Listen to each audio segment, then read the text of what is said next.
Hey, it's Chronologically Gaming, the only channel that's perpetually retro because we're playing every video game in order of release, showcasing all the games in the 70s, 80s, 90s, and then however long we go. We have so many games to get through, so let's see where we left off. We are kicking it off in 1978. Taking you all the way back to 1978, we last left off with Slot Racers. And moving on to our next game, this is the summer of 1978. We're back at home playing the Commodore PET, where we have Star Trek, most likely not an official release. Someone programmed it themselves. All right, let's see if we have any we don't have any images. It's literally just one screenshot, but we do have a manual. Here's the manual for Star Trek, or 3D Star Trek on the Commodore PET. Oh, wow. So this instruction booklet, again, looks like it's typed from a typewriter. The general objective is of your flight is to completely destroy the enemy forces, which are arranged in a two-dimensional surface. Your sector is divided into 81 quadrants. And the captain of the ship, you have different scans and options. Lots of different things we can do from our home computer on the Commodore PET. So let's take a look at Star Trek. This is July 23rd, 1978, playing the Commodore PET. So, full disclosure, computer games are very difficult to play in 1978.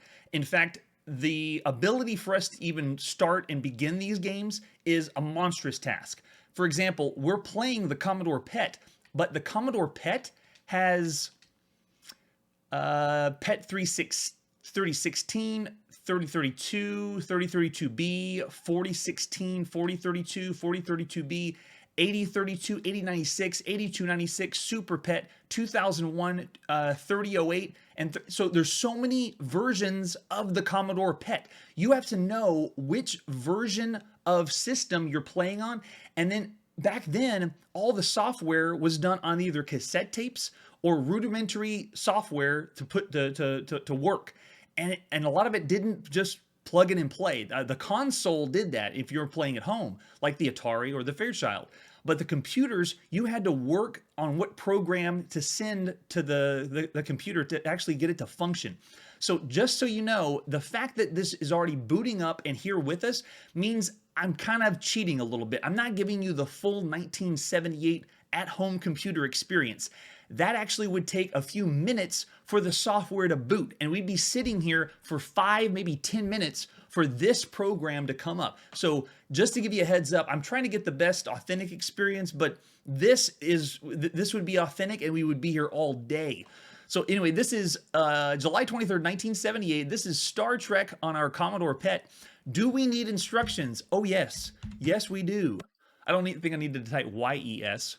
So here are the instructions for Star Trek. The galaxy is divided into 64 quadrants in an 8x8 square. It sounds like we're dealing with a strategy game. We've dealt with a lot of arcade games, action games, and the home computer is a lot more slow-paced. It does have more information and more detail. Arcade games are very simple. You step up to the arcade, you take the joystick, and you go. They want you to play it right off the bat. Computer games, though, usually require either more thought, thinking, or time.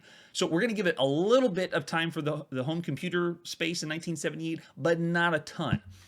So with this game, it looks like we'll be assigned a starting point somewhere in the galaxy. If you're familiar with Star Trek, your mission is to seek and destroy the Klingon warships, which are menacing the Federation.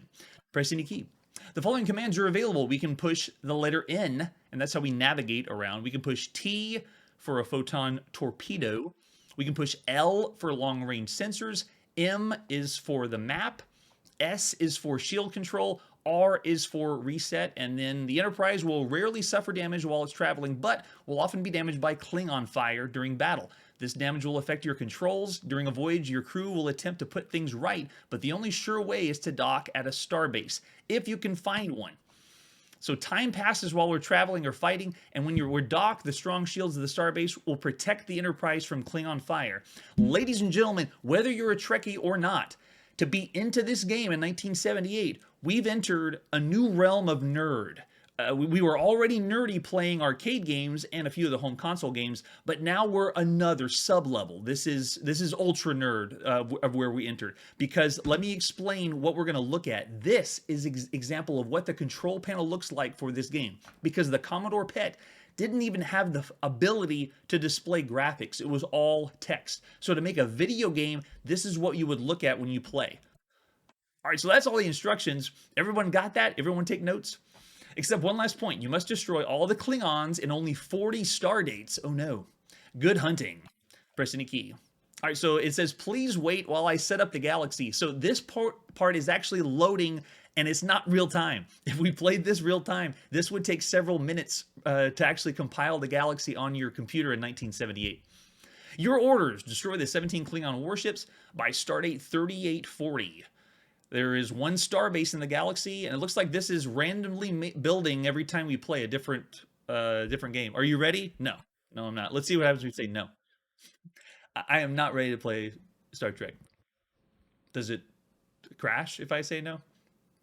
Oh, no, it just repeats it. So you can't say no. You have to say yes. So I'll say yes. Mission begins in the quadrant 05. Please wait while the Enterprise is prepared for your mission. So again, another loading screen. This is not how it would be in 1978. We'd be actually spending minutes waiting for that to load. And you can see now it's building our game, and it's slowly bringing the graphics in. But this process was going to take a lot longer. So now it's asking us for what command we want. Let's take a look at the map. So if I push M, it's displaying all the quadrants, and you can see everything's a question mark because we haven't explored that part yet. But you navigate through the map, and then you find all the Klingons, and you kill all the Klingons. So that would be the Star Trek game on Commodore PET. Heavy in strategy, very heavy in strategy. All right, so that was the Commodore PET. Let's go next. Our next game in 1978 is on the Apple II, again, a home computer. This is called Beneath Apple Manor. And if you look right next to me, that is the cassette tape, because this is a home computer that used cassette tapes to play. At the time, very slow load times. All right, let's see if we have any more images. This is Beneath Apple Manor by Don Worth. There's the cassette tape, and then there's an example of the disc, which at the time, I don't think the disc was available. This, if you see the copyright's 1980, this was floppy. So here's an example of the screenshot of what Beneath Apple Manor looks like. This is a top-down, I'm guessing a dungeon game, but let's take a look. It is July 31st, 1978. We are at home playing our Apple II, Beneath Apple Manor. Let's go. So here we go. It is loading into memory. And again, the emulator we're playing on is not the original Apple II. It would take too long. We're actually playing an enhanced version of an enhanced version. And you can see there the date is the 7/30/79. So here we go. Yeah, the original was, I guess, in 1978. So here we go. Initial setup. It looks like it's going to build the game for us. How many rooms per level? Let's say 3 rooms. Black and white or color. Ooh, can we go color? And then difficulty. We are definitely not playing nuts. Let's play too easy. Constructing a dungeon level. So it's building the level for us. I don't think I'm believing this. This looks like a rogue-like game, or what we would call it nowadays. If that's the case, this game is older than Rogue, which Rogue games are based on. We haven't even seen Rogue yet, but this game is coming out before, which has the same things that a Rogue-like game has. If I'm getting that correct. As you can see, it's building everything, and it randomly picked who we are. We're a warrior. Our experience, this level is 3d6, so it's giving us all the commands we can do. We can move by using north, south, east, and west. We can break or kick doors open, listen for monsters, inspect for secret doors. I wasn't done with the instructions. I already went to the next screen. So here we are. We are a dot on the screen. If I want to move around, I'm using north, south, east, and west. Oh my goodness. Now, here's my key clicking the keyboard. Ready? That's how long it took me to move one spot. So my dot, the purple dot, is going to take that long to move around. But it is generating the rooms for us and playing the rooms for us. But if that's the truth, let's see how long. Yeah, it takes too long to move. I can't believe how long it takes to wait for your. You have to wait for your character for a few seconds before you do the next the next move. All right, so I'd love to show you more, but because of how long this would take, we're going to move on to the next game. This is extremely influential. I don't think it's ready yet, or 1978 wasn't ready for this. So we're going to give this one, I'd say we're going to give it a below average, so 2.5, just because of what they're pushing for. It didn't have the best execution, but wow, I can't believe they did that. And then for Star Trek, very ambitious for the time, but again, we're going to give this one a 2. Let's give it a 2. It's lower than the Beneath Apple Manor. All right, moving on to our next game. We're at home playing the Atari 2600. This is Brain Games on the Atari 2600. Let's take a look at the artwork. Here's the front box. Brain Games has 19 games, including Touch Me. I don't know if I want to play that one. Count Me, Picture Me, Find Me, Add Me, Play Me, and then 1-player, 2-player. And then there's the example of the back of the box and which games you select on your console to play. And looks like, okay, this game is played with the Atari keyboard controllers, which are the 2 number pads. That's the way you can use all the numbers for the game. All right, so for Brain Game, let's see if the manual has anything for us. Here's the manual for Brain Games on your Atari. Love the artwork. So this is controlled by the keyboard controllers, and looks like this is going to explain all the games, including the Touch Me game, the Count Me game, Picture Me, Find Me, Add Me, and Play Me, or Play Me Songbook. Crazy how many options they have in this one. All right, so we have different versions, but we're just going to play the original here. This is August 1978, playing Brain Games on the Atari 2600. All right, so the system boots up and nothing happens until we hit reset. So if I push the reset button, we're going to be playing our first game, but it's looking for the numbers. Okay, so I'm guessing which things are on the screen. This is based on a home handheld game that you were able to play, where it's predates Simon. If anyone remembers Simon, where you match the colors and it goes boop boop boop. This game named Touch Me came out before Simon came out, and this is based on that. At least this game that we're playing now. But we don't have the full control of it because we have to have the keypad. We have to have numbers to play. So we're going to have to boot this up a different way. I'm going to back out of it for it. And let's try it on a different one and see how well this runs.